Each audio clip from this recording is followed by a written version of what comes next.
The Dark Dominion Sequence. Book 1. Immortal. Written by R.A. Williamson. Chapter 10. Hello? The voice in Rishan's head paused uncertainly.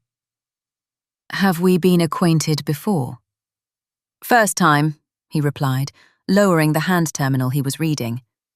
Was wondering when you'd wake up. Ah, I must apologize. My introductory dialogue is designed for a child. You appear to be an adult male of indeterminate age. I will attempt to modify the parameters of this conversation. Allow me to introduce myself.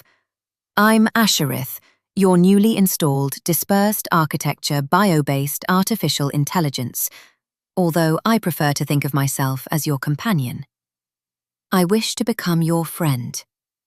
While my primary role is enhancing combat effectiveness, I possess a great many functions beyond that. She paused again. I'm afraid I don't know your designation. He paused. His designation. That was a thing of the past now. He'd broken orbit and made himself a fugitive, gone off the star charts. He wasn't Rishan 2 anymore. Mikhail, he said. It wasn't his real name. He didn't know what his real name was, but it was what Sarai had named him, their private name. It was as good as anything. My name's Mikhail. I see. Hello, Mikhail. It's a pleasure to make your acquaintance. I must admit I'm somewhat confused at the moment. As I mentioned, my introductory protocols are designed to form a bond with a child, but you're clearly a mature adult. You'll come around. My previous AI malfunctioned, and I had to start over with a fresh image. I'm so sorry. That's most unfortunate. I believe malfunctions requiring a complete re-image are exceedingly rare. Has the loss of your previous companion caused you distress? I would be happy to talk about it. I have a full suite of psychological tools to assist. You may be experiencing mixed emotions. Grief is to be expected. You may even experience anger. How do you feel? I'm fine, thanks. Denial is also common. It'll take some time for us to fully assimilate, especially as your prefrontal cortex is fully developed.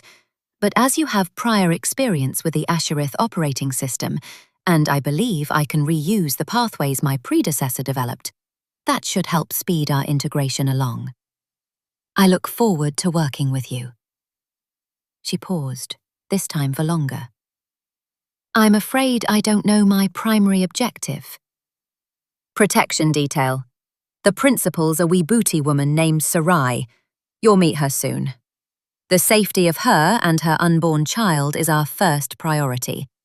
It's our only priority. Understood. I'll enjoy working with you on this assignment. I'm well equipped for scenarios like this and look forward to learning more of the particulars in order to maximize my effectiveness in this operation. Happy to hear it. He lifted the hand terminal back up and resumed reading. Ah, a commentary on Meshvi scripture. The pariahs have a fascinating culture, wouldn't you agree? I see you are reading about a particular set of verses some scholars believe to be a prophecy. Are you reading for curiosity, or does this have a bearing on our mission? He sighed at the interruption. The mission. How does this relate to our objective? Some believe the principal is the woman foretold. I see. There was a long moment of mental silence. In that case, I calculate protecting the principal will be a most challenging task, due to the complex matrix of socio-political factors involved. What resources and assets do we have at hand? Me and this ship. I fear that's suboptimal. It almost sounded like she gave a sigh. However, I welcome a challenge. Shall I begin running scenarios? You do that. Reimagining Asherith had been a fairly simple process. He'd had a fresh image holed away for some time now, stripped of all the Dominion loyalist nanny routines and fail-safes designed to keep him monitored and in line. He wasn't even sure why he'd had the data carver make it. It had just seemed like a good idea. Insurance. Protection in case something happened and he needed to disappear. No, that wasn't true. If he was honest with himself, he'd done it to protect his asset. To his superiors in the entity, she was expendable, but to him, he'd grown close to Abigaila over the years they'd worked together. Closer than a handler should get to an asset. He didn't know if he loved her, and he doubted she loved him. But a small part of him he hadn't wanted to acknowledge was willing to defect to protect her if it came down to it. And maybe not such a small part. After all, he prepared a way out for them. That alone was treason. He tried to resume reading to stop the train of thought. He didn't want to think of her. He had much bigger things to worry about now.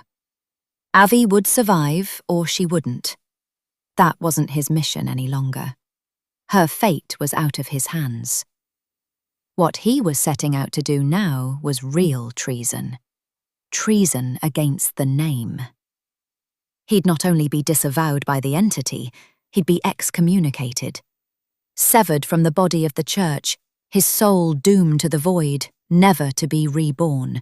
Not as a son sired personally by the name on one of the multitude of celestial mothers, as all immortals were promised. Not even as the basest of slaves. He'd be cast out, floating, insubstantial, in a place where time and space cease to exist. For eternity. Mikhail heard footsteps behind him, the soft pad of small bare feet on the decking, but he was too lost in thought to look up. He heard Sarai clear her throat and grunted in reply.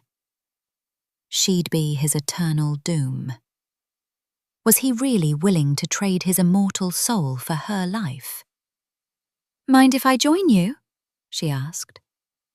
Still staring blindly at his hand terminal, he waved to the co-pilot's chair beside him.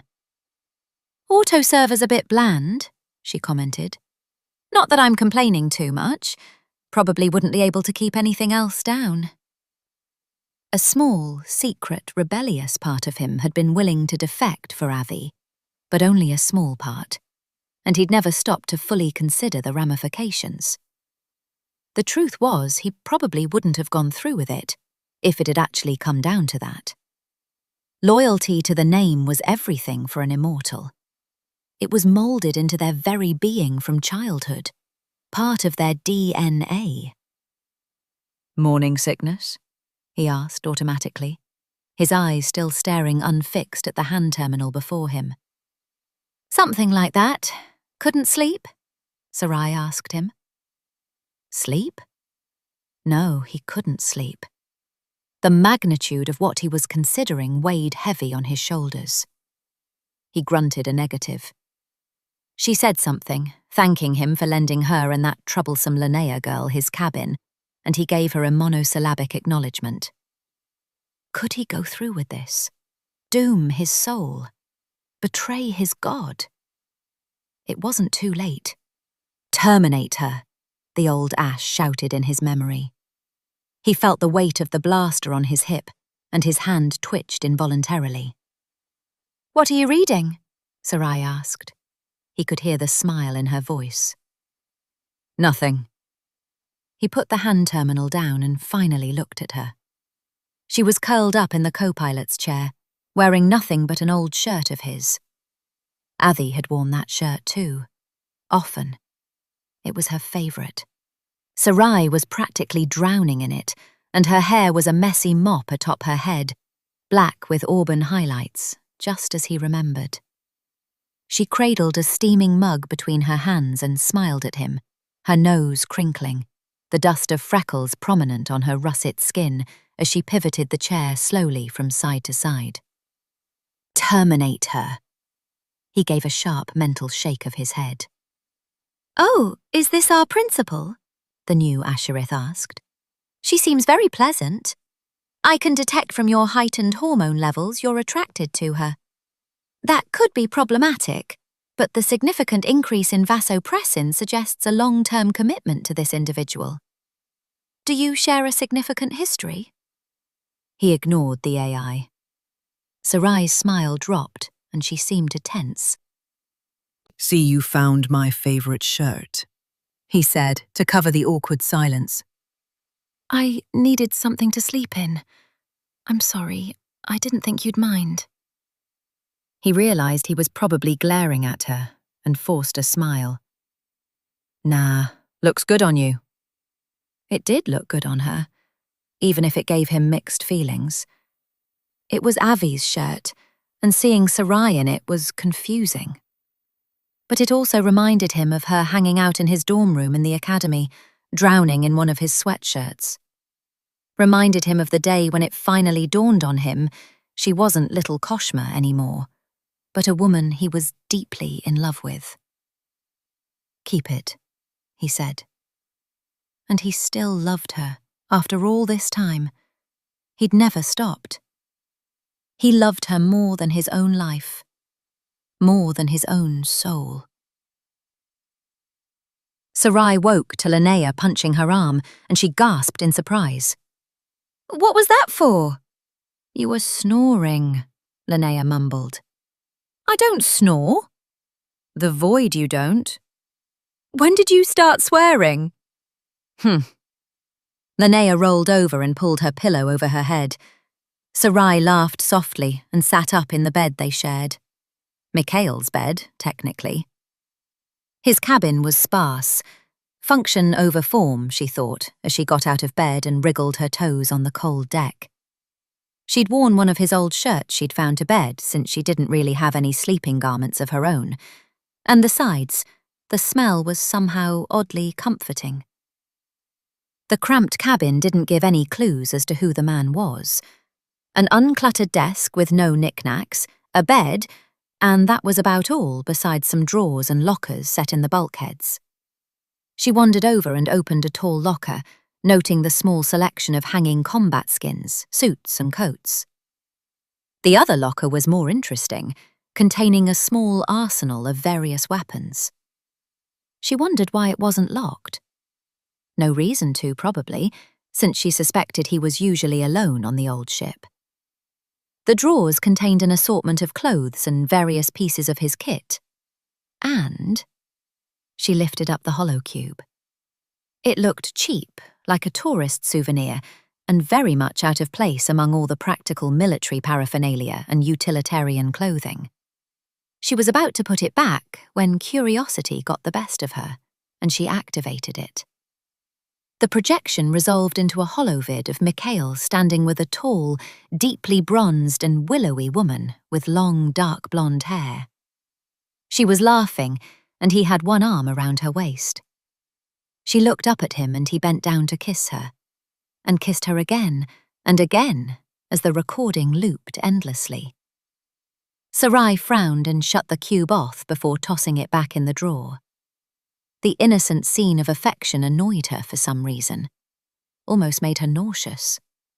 Did make her nauseous. Or maybe it was her pregnancy.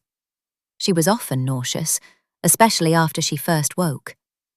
But the way the woman had looked at Mikhail with her bright green eyes made Sarai's stomach tighten, and she couldn't fathom why. Sarai and Mikhail had once been very close, he'd said, but not exactly lovers. What did he mean by that? How close had they been? Close enough for her to be jealous of a man she couldn't remember kissing a woman she didn't know. She ran her fingers through her hair and puffed out her cheeks before palming the door open and padding down the dimly lit corridor to the galley. She was still nauseous, but she was hungry too, and stared at the auto-server for a long time before placing a mug inside and keying it. Soup, chicken noodle, she said. She tapped her bare feet on the deck and crossed her arms as she waited. It chimed, and she pulled out the steaming mug, taking a sniff. It smelled acceptable. She sipped carefully and grimaced. Bland, at least compared to Meshvi food, and the chicken was obviously printed protein. She cupped it in her hands and wandered into the darkened lounge, stood for a minute as she blew on the mug, and then turned and found her way to the ladder leading to the flight deck. Keeping the soup steady in one hand, she ascended and found Mikhail sitting in his pilot's seat, boots up on the console as he read from a hand terminal. Outside the viewport, the hypnotic silver and blue shimmer of nullspace whipped by. She cleared her throat. "Mm-hmm," he replied without looking up. "Mind if I join you?" He motioned to the co-pilot seat, eyes fixed on his hand terminal. She slipped in between the chairs and sat down, folding one leg under the other and pulling at the bottom of his shirt she wore to cover her bare thighs. She took another sip of the soup and grimaced at the taste of the printed meat. "Auto server's a bit bland," she commented. "Not that I'm complaining too much. Probably wouldn't be able to keep anything else down." "Morning sickness?" he asked, again without looking up. Something like that." "Couldn't sleep?" "Nope," he grunted. "Thanks for letting us use your cabin." "Mm-hmm. What are you reading?" "Nothing." He put the hand terminal down and finally looked at her. He was frowning. For some reason, she'd expected a smile in greeting, maybe some flirting even, but he'd practically ignored her until just now, and his expression wasn't friendly. It wasn't hostile either, just very cold. She'd been smiling at him, and her face dropped. "See, you found my favorite shirt," he finally said. "I needed something to sleep in." She was worried she'd offended him somehow. "I'm sorry, I didn't think you'd mind." He considered her and then shook his head, seeming to force a smile. "Nah, looks good on you. Keep it." "Are you all right?" He definitely seemed off. Not that she'd know exactly what that looked like. He was distant. "I'm fine," he said. "Sorry, just forget it. Lots on my mind. You grew your hair out. I like it." She ran a hand through her hair. "This mop?" "Yeah, it's all sleep-tousled?" "I was going to say, well, something like that." She laughed uneasily. "You were going to say sexy." "Guilty as charged, especially sitting like that wearing nothing but my old shirt." "You're weird." "Also guilty." For the second time, she felt like she could taste his thoughts. It was a strange sensation, and at first she wondered if she was imagining it, her dark eyes narrowing as she tilted her head, lips parting as if to catch the flavour of his mind. But the image was clear. Who was she? She asked, cradling her mug with both hands. She could feel her stomach knotting up again. Mikhail shifted in his seat, the creak of the chair loud in the quiet, his broad frame hunching as he leaned on the console. Who was who? "The last woman who wore this shirt. In your bed." She didn't know why she was insisting on digging into the subject, but it bothered her. She couldn't get the holovid out of her head, or some of the more explicit images her subconscious was suddenly conjuring up. The tall woman with the long, dark blonde hair. "Void." Mikhail's voice sharpened, his eyes flashing as he jerked back in his seat, his jaw clenched, a muscle ticking beneath the scruff of his beard. "I hate it when you do that." He waved a dismissive hand, muttering under his breath, "She's nobody." "She's not nobody. Tell me." "Why? It doesn't matter." "I don't know anything about you." Her voice held steady, but her angular eyes glinted with a mix of curiosity and something sharper, her fingers drumming against the mug's edge. "Tell me about her. She was obviously important to you, so it does matter." "She was just an asset. From the mission I got pulled from to find you. I didn't love her." "I think you did." "I didn't. I don't know, maybe. Certainly not as much as me. It's not a competition. I'm not jealous, she lied. Why should I be? I don't remember us. She and I worked together a long, long time setting up that op. He leaned back, his massive frame filling the chair, his voice softening as he stared at a point past her shoulder, lost for a moment. I guess we grew close along the way. Something like that. Avi, Sarai said. Will you stop picking my brain? Sarai ducked her head, the auburn highlights in her dark hair catching the light as she traced a finger along the mug's rim. Sorry. I'm just worried about her. She was embedded deep with some very dangerous people, and it was my job to protect her. And then higher up just assign someone else to be her handler. I need to forget about it. Forget about her. It's out of my hands now. Especially now. I won't ask any more about her. It's fine. She nodded toward the hand terminal lying face down on the console, her posture easing as she shifted the subject. What were you reading? Nothing. He flipped the terminal over, its screen glowing faintly in the dim cabin, and slid it toward her with a shrug. Just a commentary on Mesfi scripture. The Nifar Jews? Yeah. What do you think? Of this bane of the false god and everything? He snorted, a wry grin tugging at his lips as he tapped the console dismissively. I think it's all a bunch of exhaust port vapor. So what's happened to me and their scripture, it's all a coincidence. I thought you didn't believe in it. I don't. Her voice hardened, a faint tension pulling at her mouth. I don't think so. But I don't like coincidences either. Not about something this major and specific. Except it's not all that specific. He waved a hand, brushing off the idea as he leaned back. The verses could mean anything. And my people's stories? Sutmanka? More coincidence? Convergent legends. He met her gaze, his expression firming as he folded his arms, mirroring her posture across the space between them. Nothing more. I suppose so.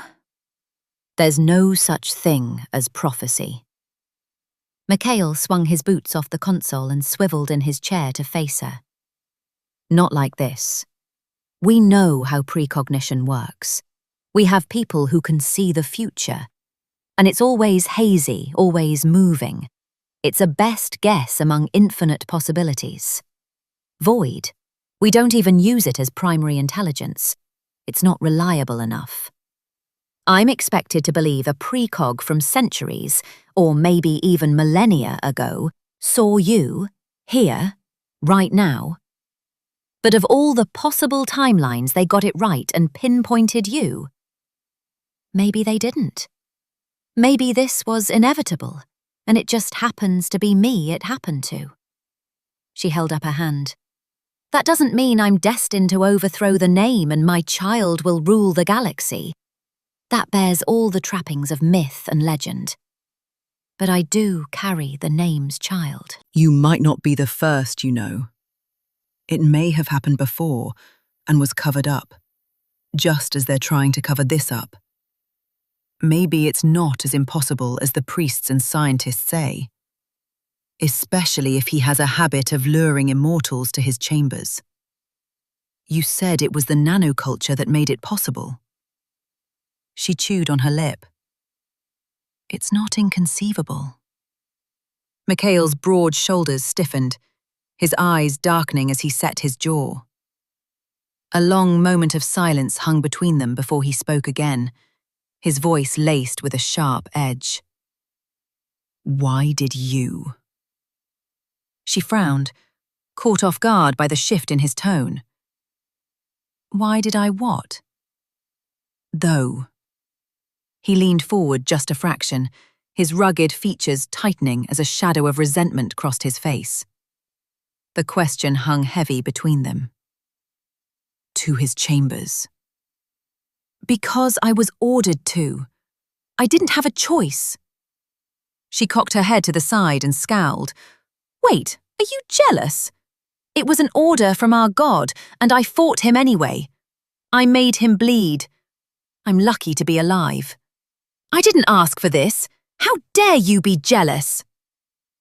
Her voice had been rising steadily, echoing off the durasteel hull, and she set her jaw, focusing on steadying her racing heart.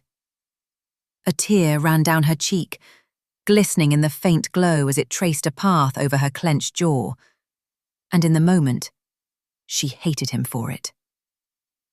"I didn't mean," he began. "But you did!" "I'm sorry," he said, rubbing a hand over his beard, his brows knitting together.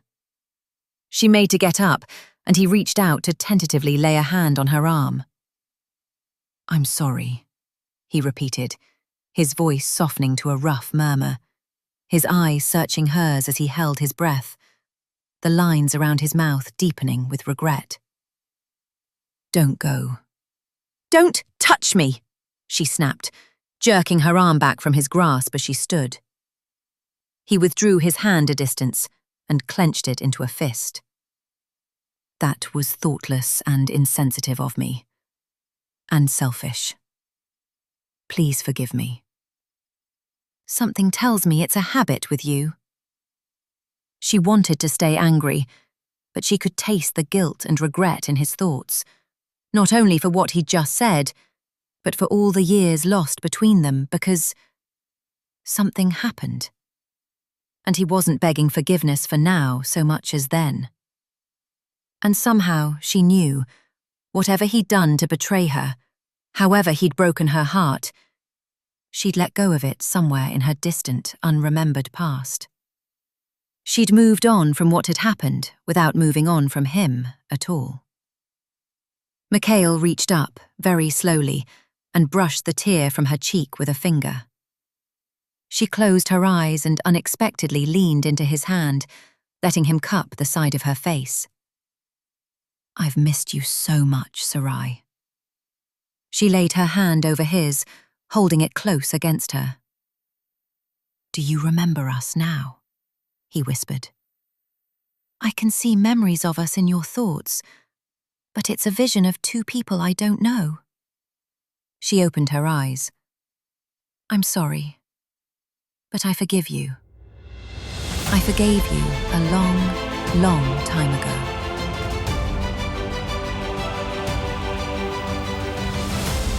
The child growing inside her shouldn't exist. Sarai Istkviuhi is an immortal, one of the Dominion's elite psionically gifted operatives, augmented from childhood to serve as the personal weapons of the Name, the self-proclaimed god who has ruled 10,000 worlds for 3 millennia. She was born into the serf caste, genetically incompatible with the divine elite. She should never have been able to conceive the Name's child. When a failed assassination attempt leaves her stranded on a desolate moon with no memory of who she was, her impossible pregnancy becomes the most dangerous secret in the galaxy. Factions move to claim Sarai and her unborn child. Abolitionists who need a symbol, terrorists who need a weapon, and the Name himself, who will rewrite his own theology before he lets a slave girl unravel the lie holding his empire together. Sarai just wants to disappear and raise her daughter somewhere quiet with the childhood love she can't remember. An immortal sent to kill her who committed treason the moment he saw her face. But no corner of the Dominion is remote enough to hide her, and so she must choose. Stand and fight on her terms, or run forever. The galaxy is about to discover a god's weapon has become a mother, and nothing in his dominion was designed to survive that. Visit darkdominionseries.com for updates and exclusive content.